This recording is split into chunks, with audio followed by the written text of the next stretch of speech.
Ahora sí, estamos en vivo. Sí.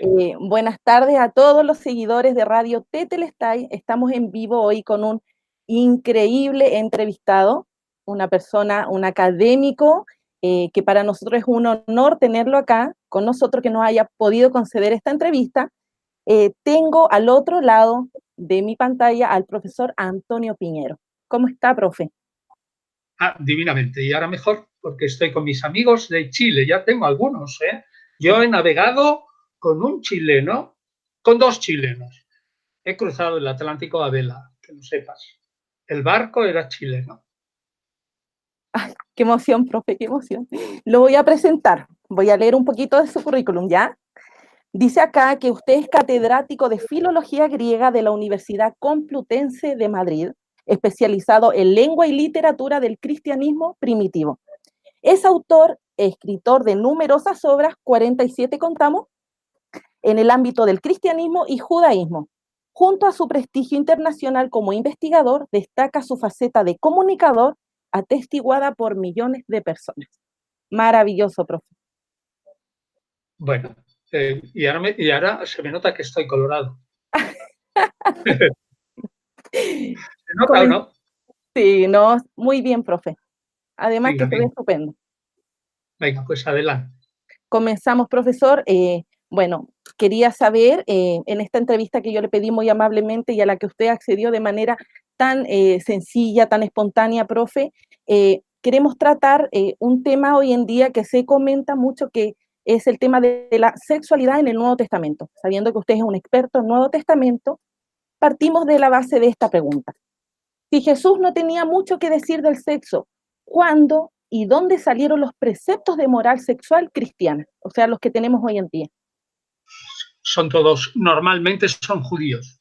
Y es una parte del judaísmo del siglo I que era muy severa. El judaísmo del siglo I era polimórfico de muchas formas y había uno más liberales y otros menos.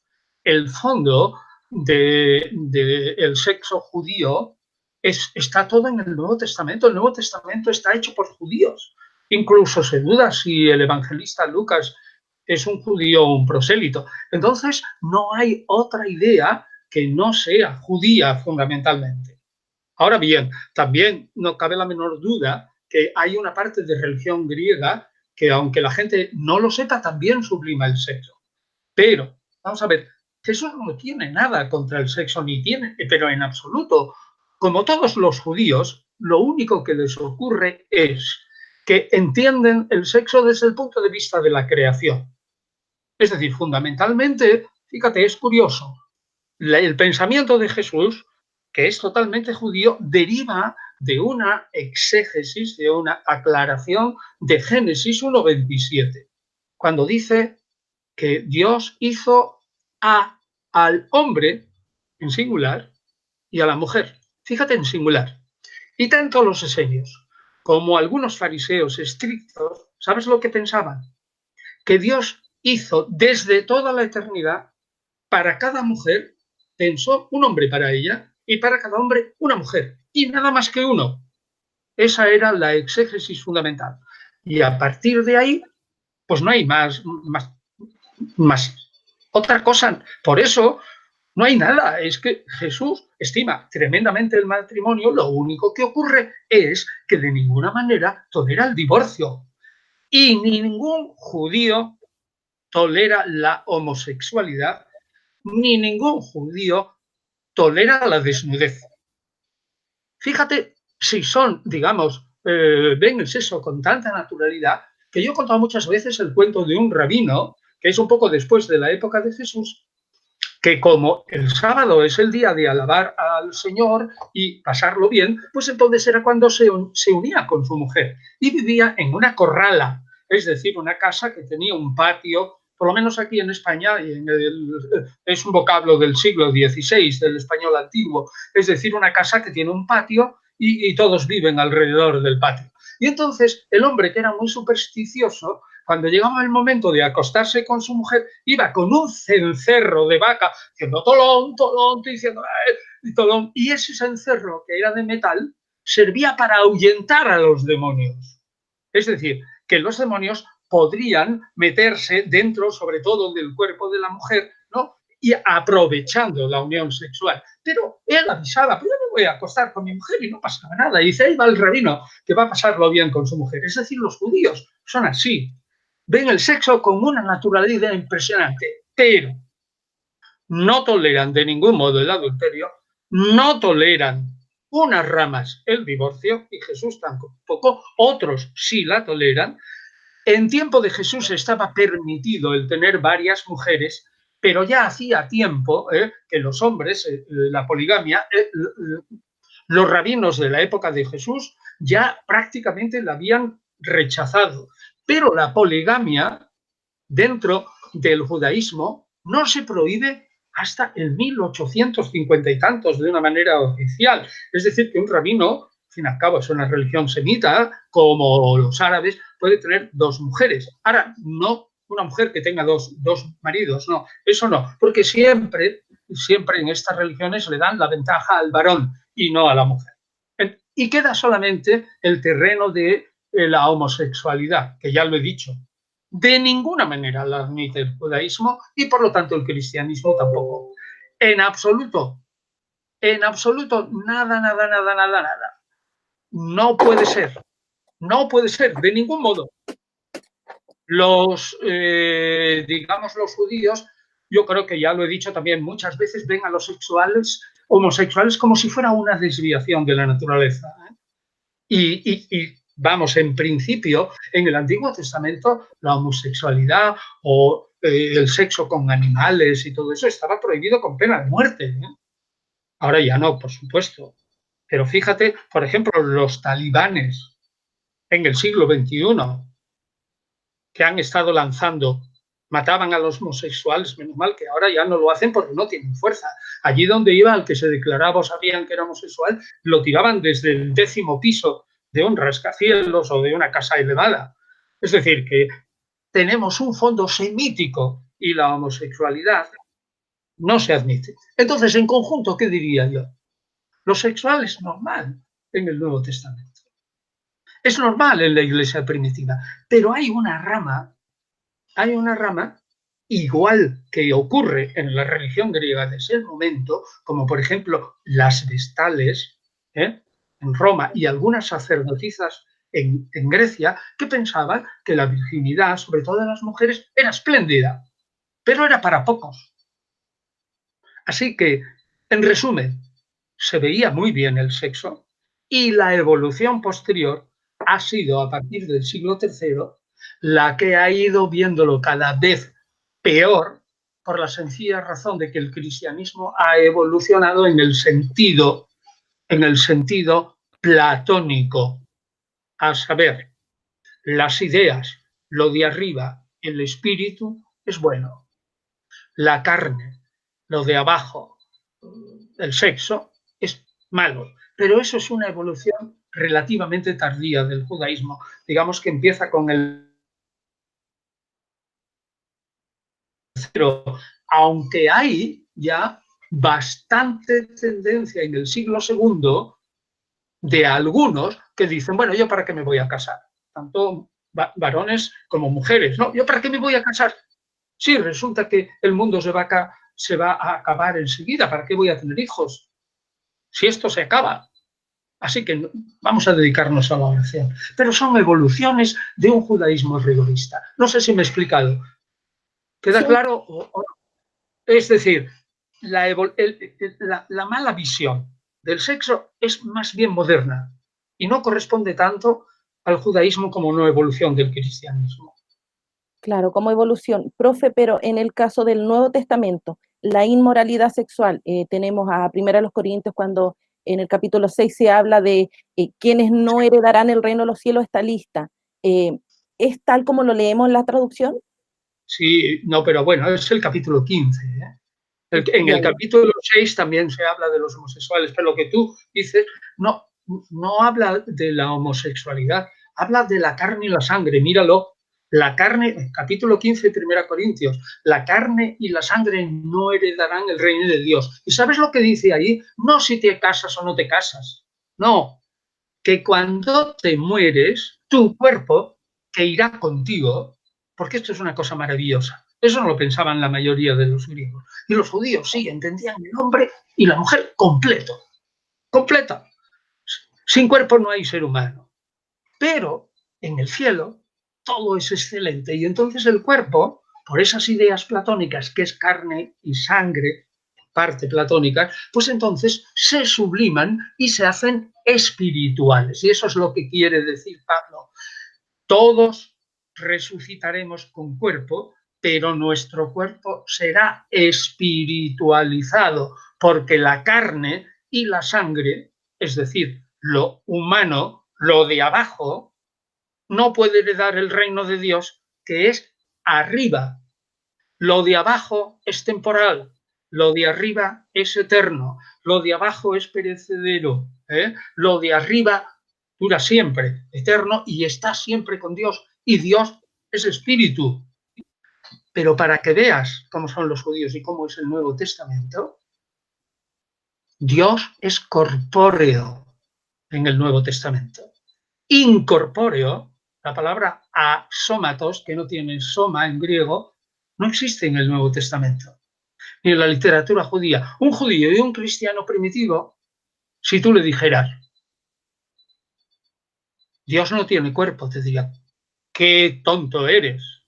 Si no tiene cuerpo no existe, solo que su cuerpo es espíritu puro. Pero Dios tiene cuerpo, ¿entiendes? Es corpóreo, pero es un corpóreo espiritual. Así que es una mezcla curiosa, ¿eh? Una mezcla curiosa de respeto hacia la carne y al mismo tiempo de distanciamiento. Gracias, profe. Respecto a otra pregunta que, bueno, ayer mi amigo Ramón Chi me ayudó a formularla, se refería a cómo entendía el judaísmo y el helenismo lo que era porneia, adulterio. ¿Es lo que hoy nosotros entendemos por adulterio? No, no. El judaísmo y el helenismo, lo que quiere decir la pregunta es el judaísmo helenizado, el judaísmo helenístico. La palabra porneia es griega, pero nosotros lo leemos en el Nuevo Testamento con un trasfondo judío. De ahí viene porno, es decir, digamos, las películas de sexo, digamos, fuera del matrimonio y todas esas cosas y tal. Pero la porneia en Mateo, sobre todo en el capítulo 19, es uno de los textos más difíciles de interpretar del Nuevo Testamento, porque no significa adulterio, sino significa cualquier desviación sexual, cualquiera. Es decir, dos lesbianas son porneia, son pornoi, en griego. Dos lesbianas. El Nuevo Testamento no comprende ese matrimonio. Y eso es porneia. Lo único que ocurre es que, desgraciadamente, el Nuevo Testamento vive de su época y, por lo tanto, es machista. Así que cuando se refiere en el capítulo 19 de Mateo, Jesús, que el hombre no se divorcie de la mujer, salvo el caso de porneia, que normalmente se traduce por fornicación, quiere decir si el hombre ha encontrado en su mujer alguna prueba de que ha tenido una conducta sexual desviada. Pero siempre, para la mujer, la ley del embudo, es decir, lo más estrecho, y para el hombre lo ancho. Es decir, para el hombre hay, tanto en el judaísmo como en el cristianismo, una cierta libertad, pero para la mujer no. Y la cosa es evidente, porque la mujer sabe normalmente quién es el padre, pero un varón nunca sabe, bueno, salvo que se le parezca muchísimo, que su hijo es suyo. Y aquí estamos jugando con la herencia, con el dinero, con los campos, con las casas y todo eso. Digamos, el control femenino es el horror que tiene el varón, que la mujer le coloque como un hijo suyo, un hijo que no es suyo, y su herencia vaya a él. O sea, que tiene un trasfondo económico tremendo.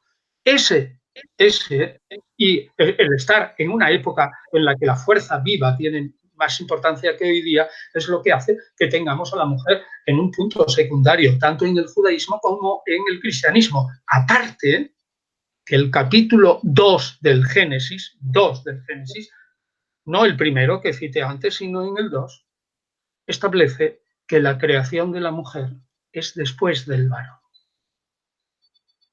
Y por lo tanto es secundaria. ¿Te das cuenta? Es terrible ese texto. El primero, 1.27, es un texto igualitario. Hombre y mujer son iguales. El segundo, capítulo 2 del Génesis, es un texto malvadísimo, porque pone al varón muy en las alturas y a la mujer como ayuda del varón, exclusivamente, creada después de él, y en el fondo, léelo. Hombre, el texto no lo dice claramente, pero las interpretaciones judías del capítulo 2 dice que Adán, cuando le faltaba a Eva, todavía no había sido creada, pues entonces se entretenía, sobre todo por las tardes, viendo los animales, y se aburría. Y entonces le dijo Dios, vamos a darle una compañera. En el fondo uno puede decir, vaya hombre, o sea que la mujer es para que el varón no se aburra. No lo dice el texto, pero algún malvado exegeta ya lo ha interpretado así, ¿comprende? Y claro, la parte, yo lo siento por las damas, lo siento por las damas, porque aparte de lo social, toda esa función secundaria de las mujeres en la sexualidad viene desgraciadamente del Génesis, parte de ahí. Es el libro más leído del mundo, el libro más vendido. Bueno, quizás algún evangelio. Y claro, tiene una importancia tan tremenda, que lo que diga el Génesis es hasta hoy. ¿Te das cuenta? Sí. Yo, si fuera mujer, me rebelaría.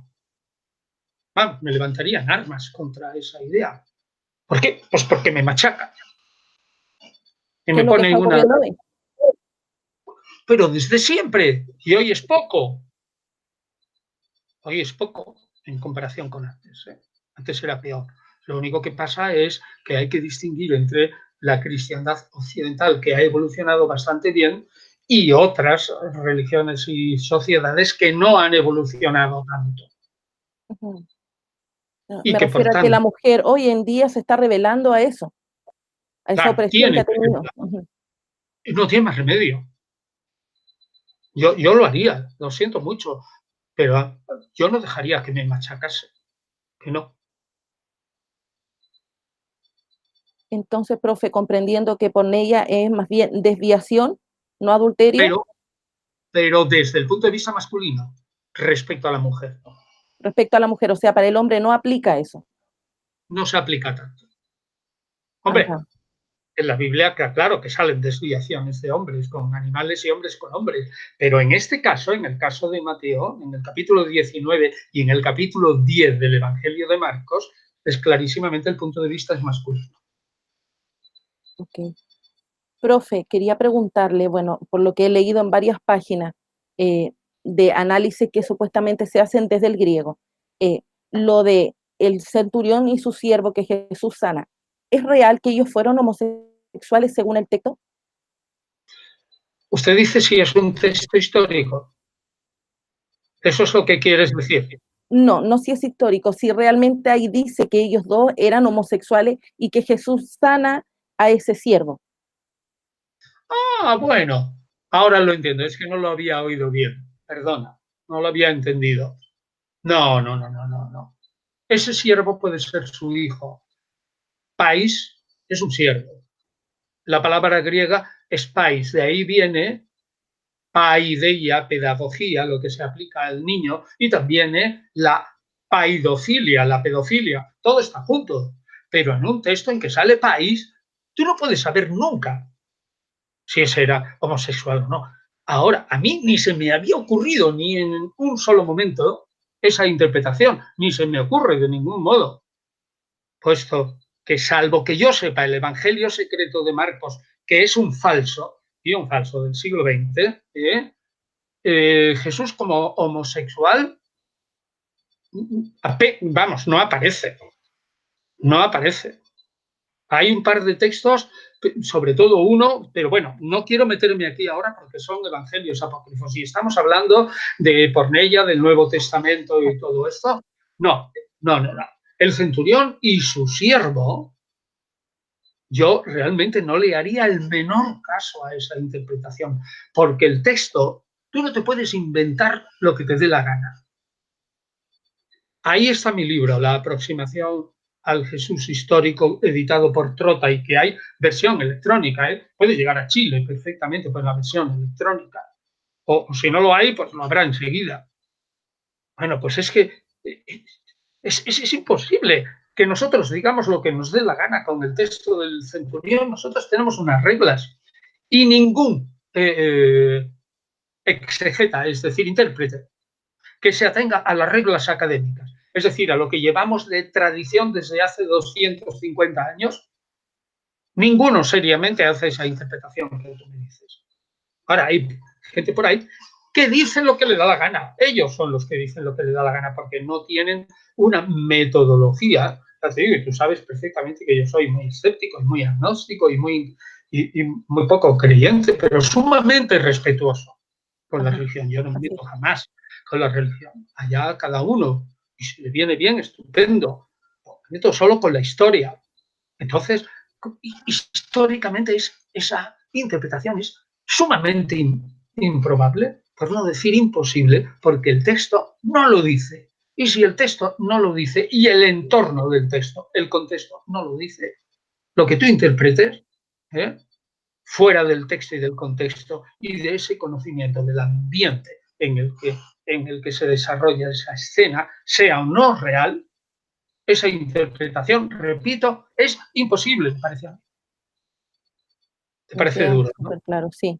Sí, no, y clarísimo, porque en más de una página se trató ese tema, tratando la homosexualidad del centurión y su siervo, y acabo de sacar esa duda con usted, y cuando viene de usted lo que tenemos más concreto, más correcto. A ver, lo que quieras, adelante. Seguimos, profe. Mire, pensando en dos versículos, en Colosenses 2:8 y en Galatas 1:9, la gente, un grupo de cristianos, diría la mayoría, desacredita a los académicos como usted, diciendo que todo eso sea anatema, que la filosofía, que esas cosas de hombre, que desestiman la palabra de Dios.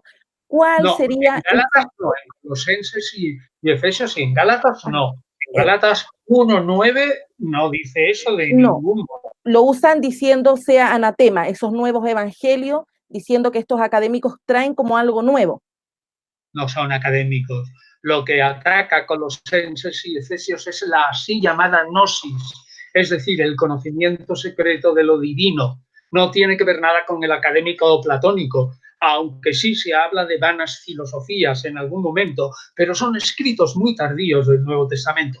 Esos escritos, tanto Colosenses como Efesios, primera, segunda y tercera, primera y segunda Timoteo y la tercera carta de las pastorales que he cito, eso nunca lo escribió Pablo, el Pablo auténtico. Esos son de sus discípulos y muy tardío, en mi opinión, y en la obra Guía para entender el Nuevo Testamento, que ya va por la sexta, quinta o sexta edición, y que también tiene versión electrónica y que también es de Trota. Ahí digo claramente que no tiene que ver con los académicos actuales, sino con unos así llamados, digamos, sobre todo gnósticos, gente que creían poseer una revelación y que hablaban de unas vanas genealogías de los dioses o de Dios, y que por lo tanto esas ideas pretendidamente filosóficas no se compaginan con la doctrina de Jesús y por lo tanto evolutivamente no son judeocristianas ni cristianas. Eso es lo que dice, pero no digas nada de Gálatas. En Gálatas 1, 8 y 9 lo que dice claramente Pablo, y ese es el Pablo auténtico, realmente habla de su vocación y es todo el entorno de su momento, de su llamada por Dios y de cómo va a ver a Pedro y a Santiago a Jerusalén al cabo de 3 años. Y en el capítulo siguiente, en los mismos versículos, en el 2:8-9, lo que habla claramente es que a él Dios le ha destinado, con esa llamada de la que habla el capítulo 1 de Gálatas, le ha destinado, según el capítulo 2, con toda claridad, ahí quedamos, dice Pablo, que uno, Pedro, iría a los judeocristianos, es decir, a predicar a los judíos que Cristo, el Mesías, es Jesús, o a la inversa, que Jesús es el Mesías, y que él iría a los gentiles, es decir, a los paganos. Y no mezclemos Gálatas con Colosenses y Efesios. Colosenses y Efesios, Colosenses se duda, pero Efesios en parte es comentario a Colosenses. Comentario a Colosenses. Y Pablo no se va a comentar a sí mismo. Del mismo modo que Segunda Tesalonicenses comenta e intenta refutar Primera Tesalonicenses. Primera Tesalonicenses es auténtica. Segunda Tesalonicenses no es de Pablo. Por mucho que en la Iglesia se suele decir primera epístola de San Pablo a los colosenses, primera epístola de San Pablo a Timoteo, epístola de San Pablo a Tito. Eso es una idea que ha durado desde el siglo III, llamemos hasta el siglo XIX y XX. Pero ningún clérigo católico, ninguno que esté bien formado, que haya ido a la universidad de la Iglesia, fíjate que yo estoy hablando de teología católica y filología católica, ninguno te dirá, si es un profesor serio, dudará de Colosenses, pero probablemente no de Efesios. Y probabilísimamente dirá que 1, 2 Timoteo y Tito no son de Pablo. Por lo tanto, repitiendo y volviendo a la idea, no habla de académicos, porque académicos hoy son catedráticos de universidad. Habla de gente que son una especie de filósofos, pero filósofos espirituales, gnósticos, que se creen que ellos pueden hablar de Dios porque han tenido revelaciones espirituales y por eso conocen las presuntas genealogías, las vanas filosofías sobre la descendencia del Dios único, como espíritu admirable, del que emana su hijo, etcétera, y todas esas teorías que son del platonismo medio y que de alguna manera asume el cristianismo, pero otros la utilizan para enfrentarse a la ortodoxia cristiana que se va formando lentamente a lo largo de los siglos primero, segundo y tercero y cuarto, es decir, muy lentamente. Así que no, Carla, por favor, que nadie vea ahí académicos. No hay nada de eso. Gracias, profe. Y ya que salió ahí al baile, Gálatas 1:9, Alexis Cofré pregunta que en su opinión, ¿cuál sería la correcta definición de anatema? Anátema, en realidad, es una ofrenda. Es una ofrenda que se coloca hacia arriba ante Dios.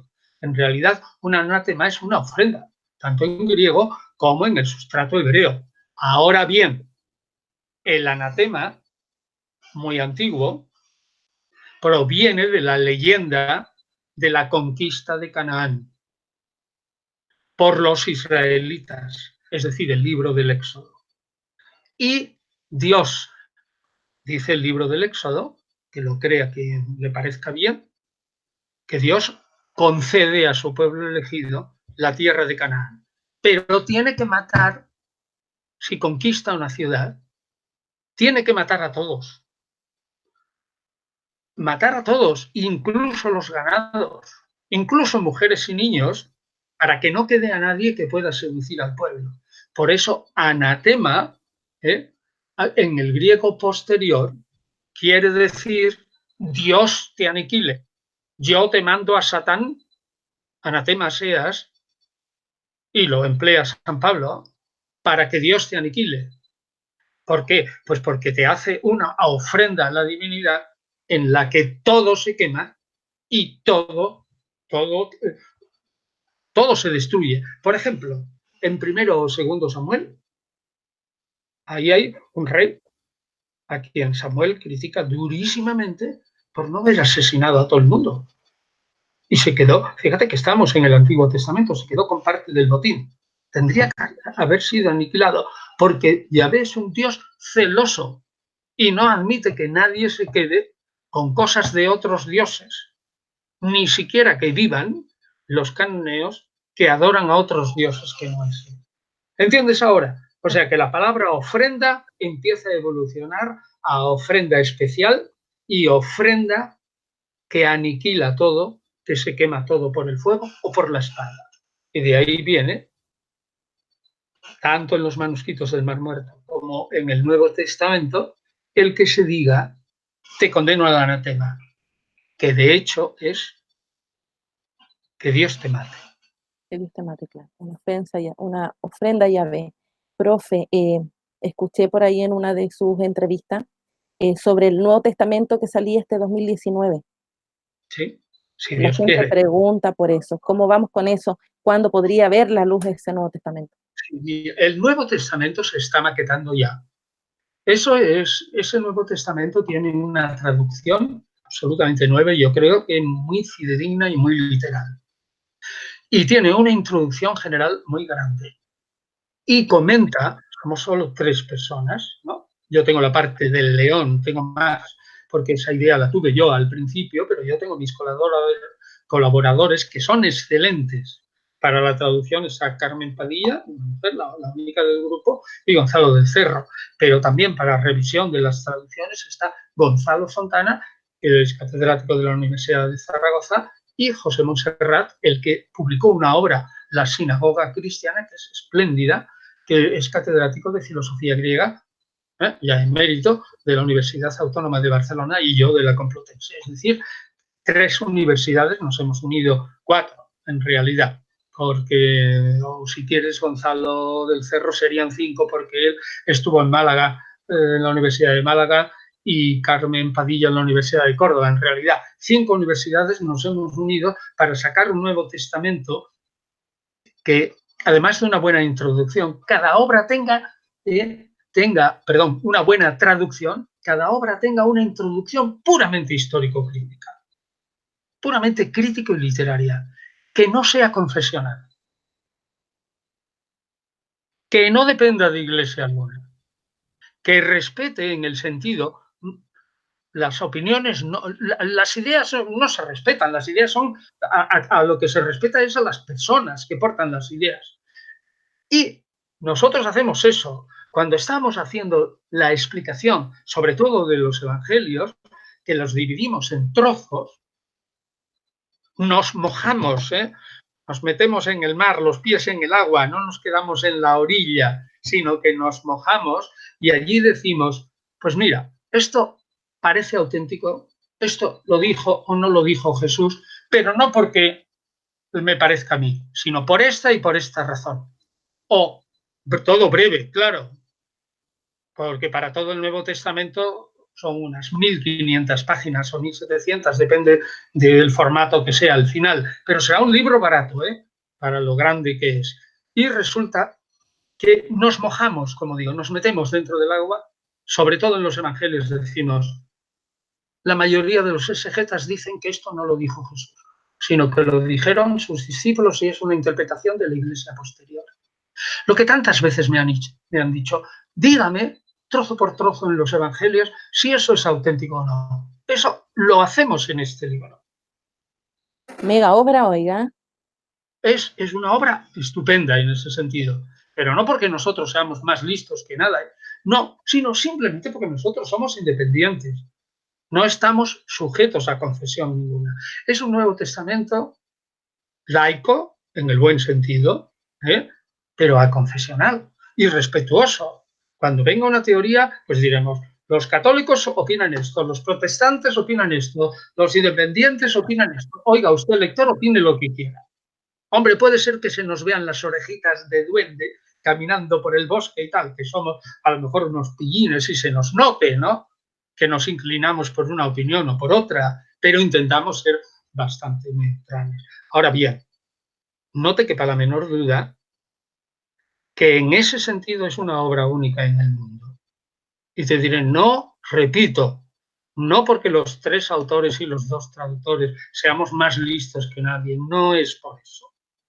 Es que por hacer una obra de esa envergadura, comentar el Nuevo Testamento, que normalmente se hace en la universidad, todas las universidades, todas, salvo alguna cátedra rara, dependen de alguna iglesia católica, protestante, ortodoxa, presbiteriana, y ¿sabes qué? Que como te salgas de las normas, te echan a la calle y te quedas sin pan, ¿sabes? Yo tengo un amigo que es presbiteriano, estadounidense, que está aquí en España, y resulta que ese hombre lo dejó su mujer, fue divorciado, él no se divorció, lo divorciaron, ha perdido el trabajo. Fíjate si una universidad presbiteriana tiene sus normas, como para defender el divorcio allí, con la excepción de Mateo o lo que sea, por cualquier causa. No puede ser. Bueno, pues este Nuevo Testamento intenta ser imparcial. En ese sentido es único. No dependemos de nada. Somos mayores. No necesitamos, no nos van a echar. No, no nos quedaremos sin comer. Tenemos la libertad para escribir. ¿Te das cuenta lo que eso significa? Claro que Libertad. sí, es lo que esperamos nosotros. Claro que sí, profe, porque hoy en día las traducciones que tenemos, si la traducción es cristiana, como hoy en día salió una nueva edición de la Biblia, el traductor, al ser trinitario, todos los versículos que pueda enfocar o inclinar hacia su doctrina, lo hará. Luego el lector lo abre, lo lee y se confunde. Lo que necesitamos es esa obra, la que usted está haciendo junto a los otros tres traductores que cuenta, es lo que queremos hoy en día y bueno, voy a ser la primera en traérmelo a Chile. Esa va a ser la novedad Sí, acá en Chile. y ya vamos a ver, nosotros queremos, insisto, en que tendrá que salir en septiembre, tendremos que hacer algún sistema para que ese libro sea barato. ¿Eh? Ten en cuenta que tenemos, sabes que el papel ese, yo por lo menos en Europa, un papel finito, que no pesa mucho y que no sea transparente, que no sea Biblia. En España no se fabrica ese papel, ¿eh? Se fabrica en Finlandia y o sea, hay que importarlo. En España hay muy buenos papeles, pero yo creo que ese finito lo traemos de fuera. Entonces ya el papel es caro, ¿eh? Porque no se puede traspasar y todo eso, y la encuadernación será cara, el libro será grande, ¿eh? Sí, grande, y con pocos márgenes, pero repito, queremos que sea barato.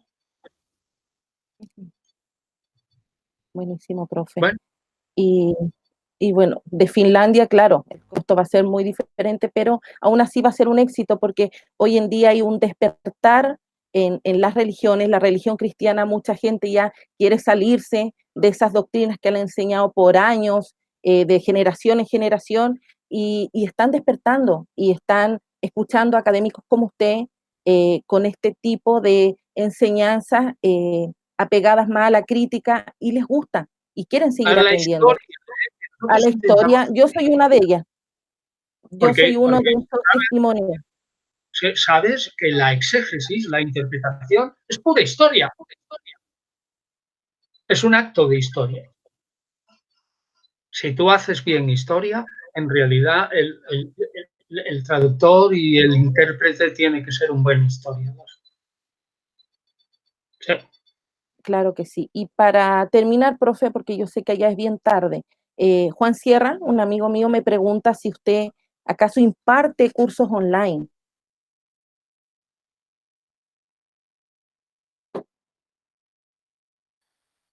En Colombia, pero eran 5 o 6 personas que se unieron para, digamos, cubrir unos mínimos honorarios. Yo no tengo más cursos online que los 2 primeros lunes de cada mes, 2 primeros lunes de cada mes, mi seminario sobre Jesús de Nazaret, que yo doy aquí en España y que con un cierto retraso, porque lo hace una amiga que es muy buena persona, pero que tiene muchas cosas que hacer y lo va subiendo con mucho esfuerzo a Internet, porque yo no me dedico a eso. Entonces yo no tengo ningún curso online. Ok. Podría hacerlo, pero vamos, ahora estoy, por ejemplo, muy ocupado editando, editando la literatura pseudoclementina. Son los últimos hechos de los apóstoles, pero los falsos. Y son interesantísimos. Obras del siglo II, III y IV, que están reunidos en dos novelas, una griega y otra en latín, que yo creo que en España no tienen traducción y fuera de España, en el mundo de lengua hispana, tampoco. Tampoco. Y entonces estoy muy ocupado, yo no sé. De todas maneras, por una parte, me da vergüenza a mí que me paguen por el trabajo. Por otra parte, sin embargo, el que la cultura sea absolutamente gratis es la muerte de los libreros, de los editores, de aquellos que hemos tenido la suerte de ser académicos y que nos ha pagado durante toda la vida la universidad por enseñar y nos ha dado libertad, como la Complutense, y ahora somos pues gente que vivimos de nuestra pensión. Pues entonces da un poco de rabia que todo el mundo exija que la cultura sea gratis. Oiga, yo muchas veces digo, sí, la cultura es un bien vital, pero las medicinas son también un bien vital.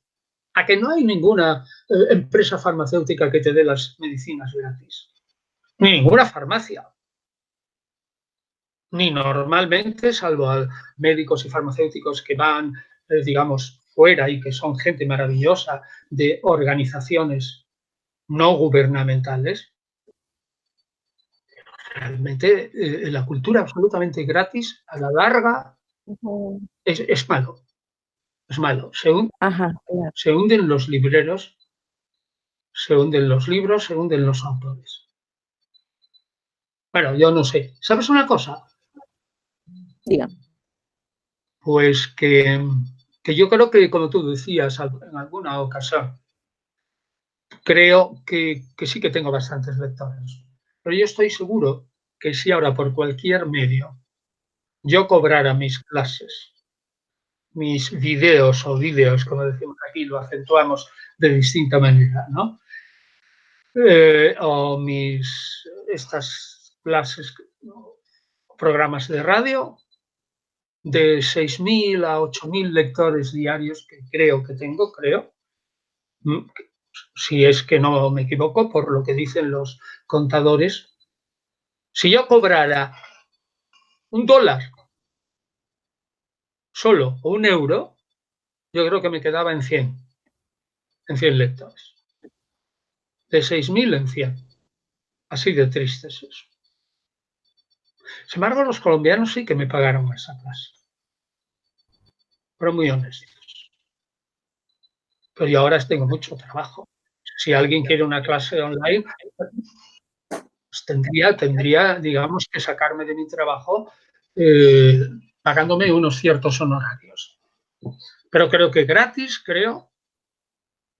No, gratis no, claro que no. No, claro que no. Bueno, lo que Bueno, Juan Sierra preguntaba del curso online no se refería a gratis. Si él podía anotarse con matrícula, mensualidad para poder estudiar con usted, si usted impartía estos cursos online pagados. sí, pero no lo hago. No tengo ninguno. Uh-huh. Y profe. Podría dedicarme a ganar dinero, no me interesa. Claro que sí.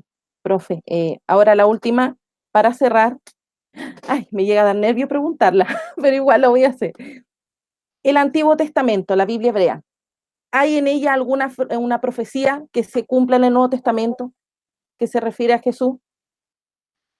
Es muy difícil saberlo, porque todo lo que sabemos de Jesús está filtrado por la creencia de que las profecías del Nuevo Testamento se cumplen en Jesús. Y por tanto, sobre todo en la pasión, la mayoría de los hechos están moldeados para que se acomoden a las profecías del Antiguo Testamento. Y yo, como historiador, y como creo que Jesús fue un hombre, un carpintero, pero un erudito, un sanador, un exorcista, un maestro de la ley, pero que no fue Dios, aunque él al final se creyó el Mesías, realmente es muy improbable que las profecías de Jesús sobre el Mesías tengan cumplimiento alguno en Jesús desde el punto de vista histórico. Lo creo improbable. ¿Quieres más explicación? Me meto más adentro, porque es realmente peligroso. Es decir, por ejemplo, podemos poner algún ejemplo para que la gente vea bien claro. Las predicciones esas predicciones que sale tantas veces en el Evangelio, y esto ocurrió para que, del Evangelio de Mateo, y esto se ocurrió para que se cumplieran las Escrituras. Eso ya nos pone en guardia absolutamente a todos, porque probablemente ese texto está manipulado. No es que no pueda haber un hecho histórico, pero está reescrito de tal manera que se cumpla. Y como puse antes, otro ejemplo, la Pasión. La Pasión está escrita teniendo en cuenta el Salmo 22 o 21, depende de la numeración, el Salmo 39, el Salmo 72, si no me equivoco, el Salmo 110. Hay por lo menos 100 o ciento y pico alusiones a textos bíblicos. Toda la pasión de Jesús está construida para que se acomode. Y eso lo decimos en este Nuevo Testamento. Con honestidad, pues esto nos parece que está inspirado aquí y por lo tanto la inmensa mayoría de los exegetas, intérpretes, dudan que sea histórico. Por lo menos la duda. Claro que sí. Bueno, por ejemplo, los sí, evangelios de la infancia. Yo no quería poner muchos ejemplos, pero bueno, en el libro de la aproximación al Jesús histórico pongo todos los evangelios de la infancia, Mateo 1-2, Lucas 1-2, apenas tienen contacto entre sí. Son casi inconciliables. Pero todas esas historias que me he aprendido de pequeñitos, de los pastores de Belén, la estrella, los magos, los reyes magos y todo eso está inventado, entre comillas, por Mateo, inspirándose en textos del Antiguo Testamento. ¿Cómo? Ningún católico, ningún sacerdote católico que sea serio admite que eso sea histórico. Yo siento decirlo y alguno dirá, hombre, pues este tío me está eliminando mi fe. No, yo no voy a eso. Pero los hechos son así. Bueno, eso es lo que hay. Y para discutir ese Nuevo Testamento, a partir de septiembre, que salga bien, si Dios quiere, le diría un buen creyente. Bueno, ha sido un placer, porque ya nos retiramos, ¿no? Claro que sí, tiramos ahora y el tiempo que nos dio, no sé si queda abierto más adelante cuando se pueda dar otro tiempo, darnos otra entrevista, porque ha sido un placer tenerle. Claro que sí, yo no me niego, tú sabes, yo respondo así. Conceder entrevistas forma parte de la obligación de todo catedrático. Aunque algunos de mis colegas digan, hombre, es que la universidad, si se prolonga hacia el pueblo, pierde un poco de ciencia y tal. Yo creo que no. Se puede prolongar hacia el pueblo por medio de las entrevistas y hablar de un ambiente universitario y de unas teorías puramente académicas y universitarias, pero con un lenguaje sencillo, sin subirte al árbol, ¿no? Y que no te vean. Pues entonces creo yo que una de las obligaciones de la universidad es no quedarse en el castillo de cristal, sino que la riqueza de la investigación pase tarde o temprano al pueblo. Algo parecido pasa la investigación, como por ejemplo, cuando tú ves esas carreras de Fórmula 1, ¿no? Donde los ingenieros están experimentando cosas impresionantes, pero tarde o temprano los ingenieros de la Fórmula 1, que gastan millones y millones y millones de dólares y de euros y de todo eso, no les interesa que eso se quede ahí. Su finalidad es, en último tiempo, es que vaya al vehículo, al carro, al coche que nosotros tenemos después. Y la universidad es lo mismo, tanto la historia como la filosofía, en la parte, digamos, la literatura. Todo eso, en último término, tiene que ir al palo. No sé, ¿qué opinas tú? Yo creo que sí. Claro que sí, hoy en día hay He harta gente sido que, partidario de eso. sí, que gente que no tiene estudios universitarios, gente sencilla, común y corriente, que para ellos es una bendición poder acceder a estas entrevistas, poder conocerlo a usted, escucharlo y aprender. Bueno, yo me lo paso bien. Yo hoy día también lo he pasado bien. Así que le doy las gracias, profe. Nos despedimos de todos, pero quédese conmigo, no se vaya todavía. ¿Ok? Adiós, Vale. gracias a todos por haber estado esta noche aquí con nosotros.